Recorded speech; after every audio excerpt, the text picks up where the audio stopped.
Одоо бид нар нэг төрийн өмчт компани 100 гэж яриад байна шүү дээ.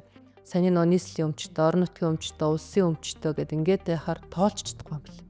Тэгээд төрийн сангийн ам болохоор нэг 300 гаруй гэ, төрийн өмчийн бодлого зохицуулалтын үндэсний аудитын газар нь 500 гаруй гэ, төрийн өмчийн бодлого зохицуулалтын газар нь 600 гаруй гэдэг ингээд тэгээд саний ярьж хин нь хаана ямар харьяалалтай, хин нь яадаг үүд нь алдагдaltaгүй гэдгийг чирж яваад байдаг те.